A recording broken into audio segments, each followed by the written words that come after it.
in the years before the Great War, Big Mountain, the Big Empty, became home to one of the brightest minds of the 23rd century.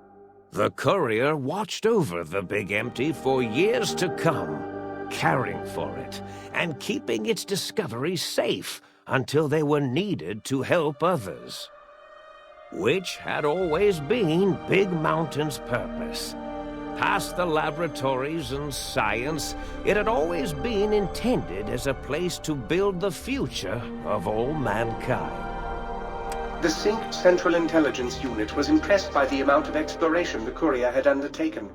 Facilities believed lost, destroyed, or ones that had simply gotten up and walked to new locations had been rediscovered by its intrepid new master. Internally, the artificial personality debated as to whether it preferred the old management to the new, and concluded that the courier's thorough approach to research and investigation was admirable and worthy of its respect. Dr. Mobius continued his research undisturbed in the Forbidden Zone. As much as he had attempted to create better scorpions, he tried the same with humanity, with considerably less success. These failures didn't bother him overmuch. Once the rush of mentats wore off, he forgot he had failed in any event. After all, the bright young mind who had come to visit him in the Forbidden Zone had already exceeded his expectations. The Sync atop the dome bustled with the voices of a small town, constantly chirping, arguing, and snarling at each other. Still, this all happened productively in the interests of its new owner. The Sync Central Intelligence Unit discovered, despite its inversion code, it was comforted by the sense of community the other personalities gave it. The Biological Research Station, obsessed with seeding everything in sight, requested a transfer to the X-22 Botanical Garden, so that it might, in its own words, sensually fertilize the garden's smooth contours. The garden sent back a polite refusal, saying it had prior commitments with a vault it had helped infect before the war. The book chute continued to devour all seditious materials until it nearly choked on a paperclip. It adamantly maintained it was a Chinese paperclip, and the whole thing had been an elaborately orchestrated assassination attempt. Whatever the reason, it slowed down for a while, carefully appraising each document and clipboard that came to it. The light switches continued to bicker and flicker. This persisted until the day someone dropped a flashlight in the sink, and the two of them united in their hatred of the showboat. One of them eventually transferred to the Lightwave Dynamics plant, and began a long, unrequited affair with one of the holograms. The Sync continued to ruthlessly scrub any particulate matter that came near it. Eventually, it gained access to the magnetohydraulics plant and nearly flooded all the Big Empty in an attempt to scrub the crater clean. Once it learned of the innovative toxins plant, however, it gained new purpose. It sought to develop antitoxins to flush into its drains and counteract the poisons bleeding into the soil. The toaster continued its psychotic spree, reducing all appliances in range to scrap electronics and spare parts. After one of its more psychotic episodes, however, the other Sync personalities decided enough was enough and dumped the toaster in a bathtub. Sparking and hissing, the toaster swore its enemies would rue the day when they had bread and no way to toast it.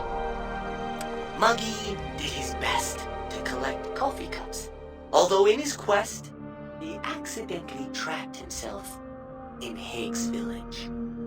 It might have been the end for poor Muggy. Except, he found it peaceful there, tidying up the kitchens of the think tank professors back when they had been flesh and bone. Well, except for Dr. O, who was an asshole for having created Muggy in the first place. Muggy left O's house deliberately dirty, punishing the dishes and cups that lived there in blind revenge for serving Dr. O. Blind old Jefferson, with sounds the courier brought him, created a symphonic counter-frequency that saved Big Mountain from sonic invasion in 2910. If you didn't hear about it, good. It was rumored by the other personalities that he had a brief fling with the light switches. Although he forgot their names much too often and was soon left in the dark as punishment. Autodoc, always gentle and methodical, kept sewing up the courier in all the right places when the skin split open from repeated wear and tear. The Autodoc was just glad to have purpose again. It heard its simpler brothers and sisters who got shipped to the Sierra Madre were bored out of their skulls in that toxic dead city. In time, the Autodoc found a way to deactivate the Y-17 trauma harnesses, releasing the corpses they had held prisoner for almost 200 years. As the courier ran through the X8 facility multiple times, the computers analyzed the test subject's movements. Rather than performing a superficial observation, they realized the subject barely knew what communism was, or even what a high school was. This confused them for a time, until the facility finally realized that its research had succeeded. So it let its cyber dogs out into the wastes to help protect small communities from physical aggression rather than communist propaganda.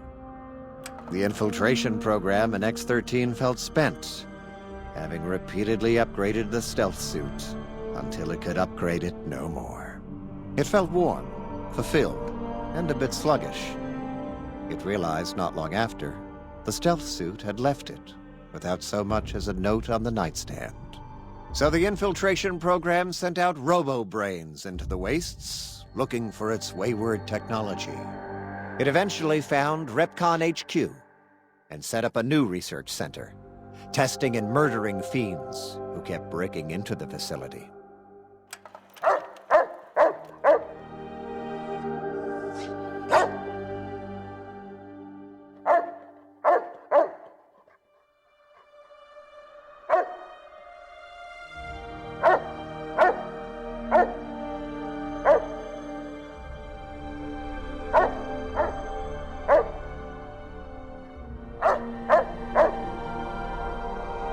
The courier, organs intact, continued onwards, a little less heavy of step, but with all the organs in the right places, as they should be.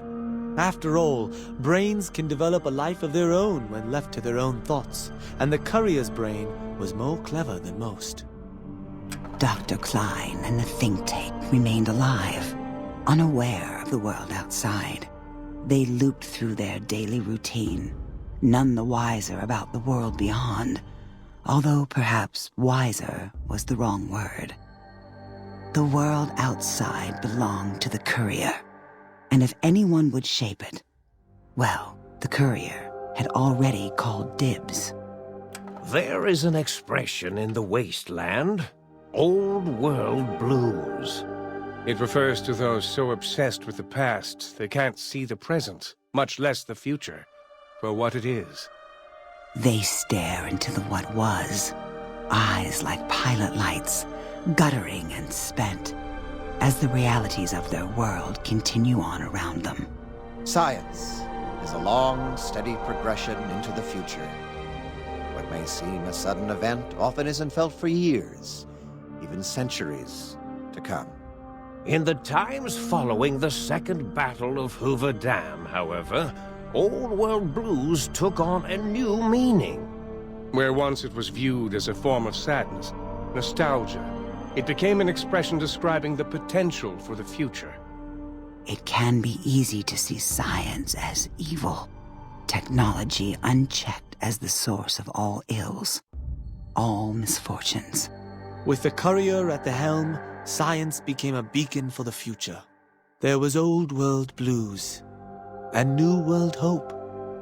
And hope ruled the day at Big Mountain. We could say more, but the stories in the Big Empty speak for themselves.